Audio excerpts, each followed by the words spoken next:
साहेब, आज तुम्ही पुन्हा एकदा मुख्यमंत्र्यांना आणखी एक प्रकरण माहिती दिली आहे. साधारण संग्राम जगताप आमदार यांच्या वरदहस्ताने 350 ते 400 कोटीचा महाघोटाळा या पत्राद्वारे तुम्ही मुख्यमंत्र्यांच्या निदर्शनास आणला. महाराष्ट्रातल्या महानगरपालिका किंवा जिल्हा परिषदांमध्ये जे प्रशासक सरकारने नेमलेले आहेत, निवडणुका न झाल्यामुळे किंवा सरकारची निवडणुका घेण्याची इच्छा नसल्यामुळे त्या महानगरपालिकात किंवा स्थानिक स्वराज्य संस्थांमध्ये सरकारी पैशाची जी लुटमार सुरू आहे, प्रत्येक मग मुंबई महानगरपालिका असेल, ठाणे असेल, कल्याण डोंबिवली असेल, नागपूर, मीरा भाईंदर, 70,000चा कचऱ्याचा डबा मीरा भाईंदरला घेतला जातो सोन्यानं मडवलेला. पुणे असेल, पिंपरी चिंचवड, सर्वत्र. काल मला आमच्या नगरचे शहर प्रमुख किरण काळे भेटले.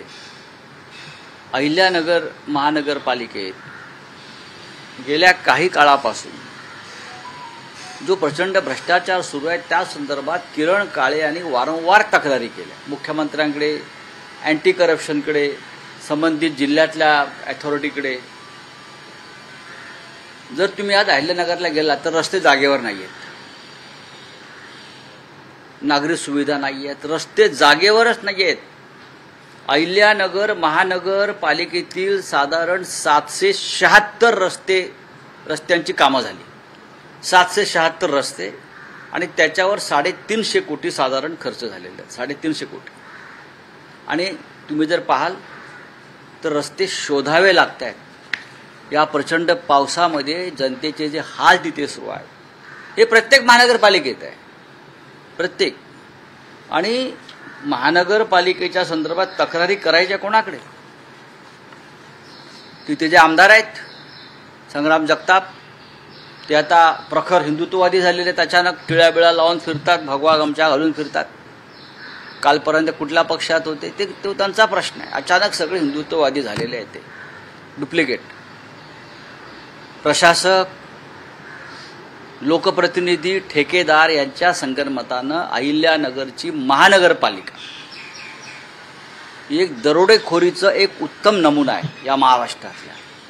याची चौकशी व्हावी यासाठी मला किरण काळे यांनी काल निवेदन दिलं. त्यांनी स्वतः दिलं आहे. त्यांच्यावर कारवाई होत नाही त्यांनी दिल्यावर, म्हणून मी स्वतः मुख्यमंत्र्यांकडे पुराव्यासह फाईल पाठवली. आज मिळेल त्यांना ती. जर मुख्यमंत्री अशा भ्रष्टाचाराच्या तक्रारीवर कारवाई करत नसतील तर मी भ्रष्टाचारांना सोडणार नाही, तुरुंगातच जागा त्यांची. आता भ्रष्टाचार झाला एका शहरामध्ये, लोकांना रस्ते नाही आहेत आणि तो करणारे लोकप्रतिनिधी आमदार आहेत, नगरसेवक, माजी महापौर आहेत, जे तुमच्या पक्षामध्ये आहेत आता. मग हा सुद्धा जनसुरक्षेचा मुद्दा आहे, हा सुद्धा अर्बन नक्षलवादच आहे ना. अशी लुटमार करणं ही जनतेच्या पैशाची. लावा त्यांच्यावरती तुमचे कायदे, विचारा प्रश्न तुम्ही बोलून अधिकाऱ्यांना. महाराष्ट्रातल्या 27 महानगरपालिकांमध्ये हा अशा प्रकारचा हजारो कोटीचा, लाखो कोटीचा भ्रष्टाचार सुरू आहे आणि सरकार नाकाना कांदे सोलत आहे. आणि त्याचं नेतृत्व आमचे माननीय देवेंद्र फडणवीस करत आहेत. अहिल्यानगरचा विषय अत्यंत गंभीर आहे. मी सगळी फाईल चाळली. 776 रस्ते बनवले आहेत असं ते सांगतायत आणि एकही रस्ता आज अहिल्यानगरमध्ये दिसत नाही. लोकांचे प्रचंड हाल आहेत. लहान मुलं, वृद्ध, शाळेत जाणारी मुलं. पहा जाऊन तुम्ही एकदा. आपण जाऊ सगळे. बोला पुढे काय? नगरविकास खात्यामध्ये मोठ्या प्रमाणात भ्रष्टाचार समोर येत आहे. विरोधकांबरोबर सत्ताधारी पक्षातले मंत्री, आमदार त्यांनी सुद्धा जे आहे भ्रष्टाचाराची चौकशी व्हावी अशी मागणी केलेली आहे. मंत्री गणेश नाईक असतील किंवा अन्य मंत्री. नगरविकास खात्यातला भ्रष्टाचार म्हणजेच महानगरपालिकातला भ्रष्टाचार. मी जो अहिल्यानगर महानगरपालिकेतला 776 रस्त्यांचा जो भ्रष्टाचार आहे तो सुद्धा नगरविकास खात्याशी संबंधित आहे. 350 कोटी फक्त रस्त्याचे खाल्लेले आहेत. जे रस्ते नाहीत, पैसे खर्च झाले ठेकेदारांकडून. आणि नगरविकास खातं हा भ्रष्टाचाराचा सगळ्यात मोठा आगर आहे. नगरविकास खातं, समृद्धी महामार्ग, आता शक्तीपीठ महामार्ग, माती, रेती, डांबर आणि खडी आणि सिमेंट या माध्यमातून हा सगळा भ्रष्टाचार सुरू. सामनाच्या फ्रंट पेजवर नितेश राणेंच्या विभागाची बातमी जाहिरात वाचू द्या ना, सरकारी जाहिरात आहे. मंत्री येतात आणि जातात.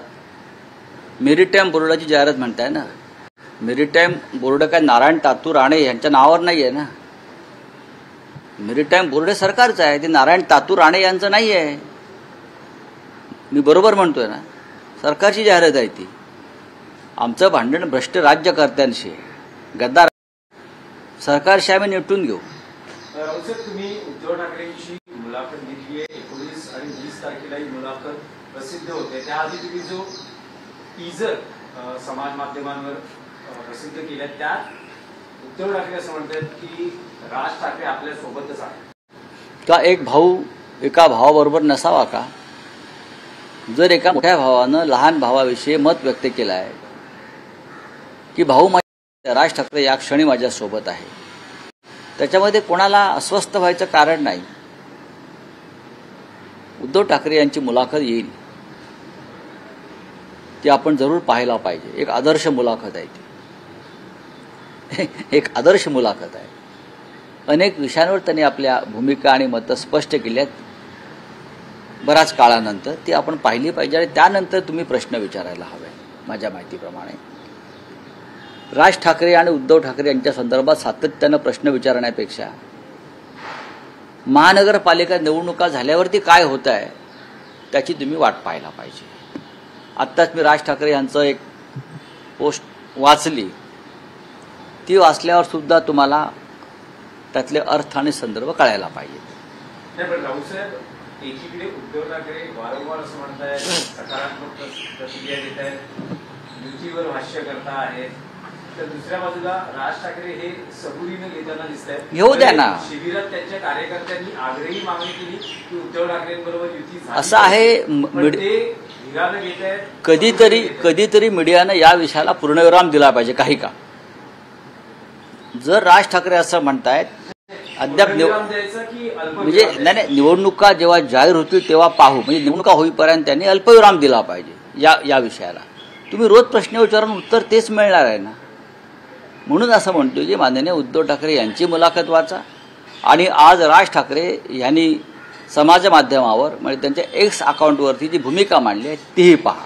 महाराष्ट्र आणि तेलंगणा सीमेवरच्या 14 गावांचा प्रश्न आता निकाली येणार आहे. मुख्यमंत्र्यांनी चंद्रपूर जिल्ह्यामध्ये त्याचा समावेश करावा असे आदेश दिलेले आहेत. मी माननीय देवेंद्र फडणवीस यांचं स्वागत करतो या निर्णयाबद्दल. तेलंगणातल्या 16 गावांचा प्रश्न आहे, पण त्याचबरोबर महाराष्ट्राचे मुख्यमंत्री देवेंद्र फडणवीसांनी सीमा भागातील 672 गावांचा विषय सुद्धा संपवायला पाहिजे. जी गावं कर्नाटकात जबरदस्तीने घातली आहेत आणि तिकडली जनता 22 लाख मराठी जनता महाराष्ट्रात येण्यासाठी अप्रोच करते आहे. बेळगावसह भालकी, कारवार, चिकोडी, खानापूर, बरं का, ही अशी सगळी गावं आजही संघर्ष करत आहेत. आणि तिथे पुन्हा एकदा मराठी शाळांमधून आणि मराठी माणसांवर कन्नड सक्तीसाठी प्रचंड अत्याचार सुरू आहेत. या सीमा प्रश्नाबाबत माननीय नरेंद्र मोदी प्रधानमंत्री आणि गृहमंत्री अमित शहा यांच्याबरोबर एक बैठक घेणं गरजेचं आहे. तुमचे एकनाथ शिंदे हे अमित शहाना वारंवार त्यांच्या व्यक्तिगत कामासाठी भेटतात, गुरुपौर्णिमेला वगैरे. त्यांचं कर्तव्य नाही का? ते त्या खात्याचे मंत्री आहेत, त्यांच्याकडे बेळगावची जबाबदारी आहे. स्वतंत्र मंत्रालय सीमा भागासाठी आहे.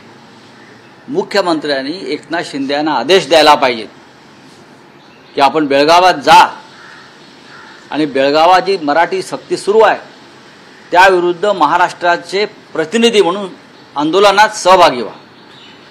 हे आदेश देवेंद्र फडणवीस यांनी संबंधित सीमा भागाच्या मंत्र्यांसाठी द्यायला हवेत. तेलंगणाची जी 16 गावं आपण राज्यात समाविष्ट करताय त्याबद्दल आम्ही आपले आभारी आहोत. पण त्याचबरोबर बेळगावसह सीमा भागातली 672-73 जी गावं आहेत त्या गावांचाही समावेश महाराष्ट्रात व्हावा यासाठी केंद्रावर प्रचंड वजन असलेले एकनाथ शिंदे हे गृह खात्याचा अंतर्गत विषय असल्यामुळे एकनाथ शिंदे यांनी त्यांच्या पक्षाचे प्रमुख अमित शहा यांच्याकडून हे काम करून घेतलं पाहिजे। राऊतसाहेब, काल विधानसभेमध्ये आदित्य ठाकरे आणि वरुण सरदेसाई आणि शंभूराज देसाई हे एकमेकांना भिडलेले पाहायला मिळाले। वांद्र्यातल्या पुनर्विकास प्रकल्पाचं प्रकरण होतं आणि त्याला उत्तर देताना शंभूराज देसाई असं म्हणत आहेत की ठाकरे सरकारच्या 2.5 वर्षांच्या कार्यकाळात काय झालं, काय केलं? आम्ही काय केलं सोडून द्या।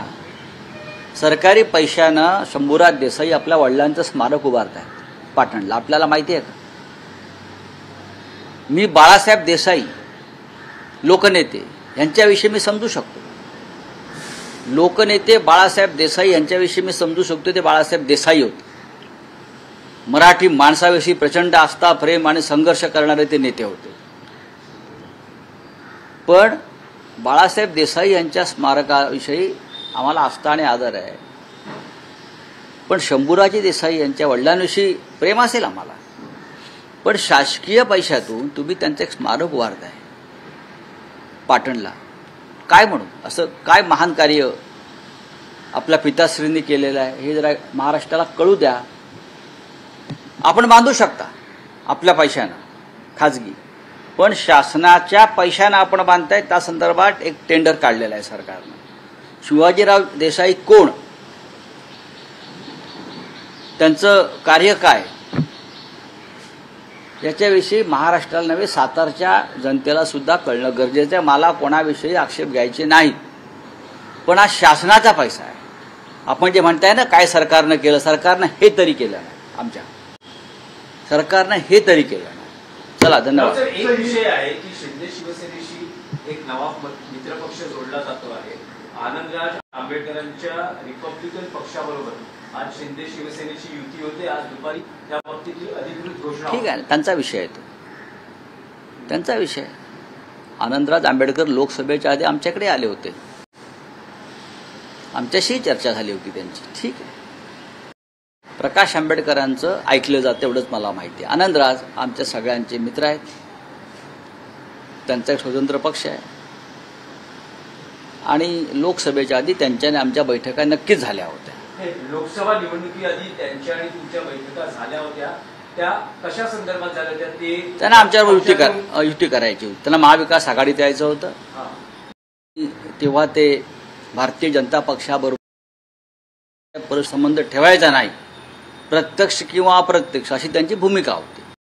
आता ते कोणत्या मार्गाने संबंध ठेवतायत मला माहित नाही। तुमच्याकडून त्यांना लोकसभा निवडणुकी संदर्भात काही उमेदवारीची ऑफर होती का? नाही, आमच्या चर्चा झाल्या होत्या की त्यांना आम्हाला पाठिंबा द्यायचा होता महाविकास आघाडीला, आमच्याबरोबर त्यांना सक्रिय काम करायचं होतं आणि आम्ही त्यांचं स्वागतही केलं होतं ना, असं नाही।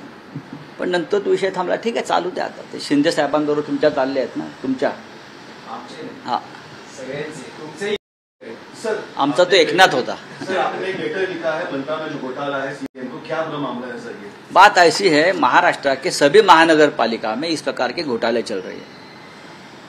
लोकल बॉडीज में चुनाव नहीं हुए, एडमिनिस्ट्रेटर है तो सरकार उनके माध्यम से काम कर रही है। लेकिन मुंबई देखो, ठाणे देखो, नासिक देखो, पुणे देखो, कल्याण डोंबिवली, मीरा भाईंदर, सब जगह पे घोटाले चल रहे हैं। मीरा भाईंदर में 70,000 का कचरे का डिब्बा ले रहे लोग, डस्टबिन 70,000 का, करोड़ों रुपए का घोटाला। अहिल्यानगर एडमिनिस्ट्रेटर, वहाँ के सभी अधिकारी, वहाँ कॉर्पोरेट मेयर मिलकर 350 करोड़ का घोटाला किया है। 750 से ज़्यादा जो रोड का काम निकाला, वो रोड का काम हुआ ही नहीं है।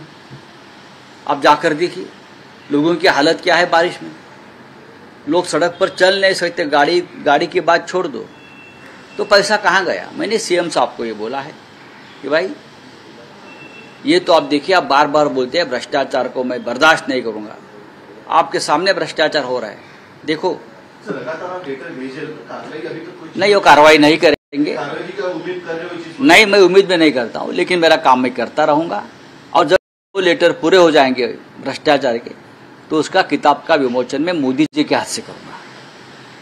चले, थैंक यू। सुप्रीम कोर्ट ने कहा है जिस तरह से पॉलिटिकल पार्टी जाति को लेकर जो राजनीति कर रही है, ये देश की एकता को एक खतरा है। तो खतरा निकाल दो, खत्म करो, सुप्रीम कोर्ट है, मार्गदर्शन मत करो, आदेश दीजिए।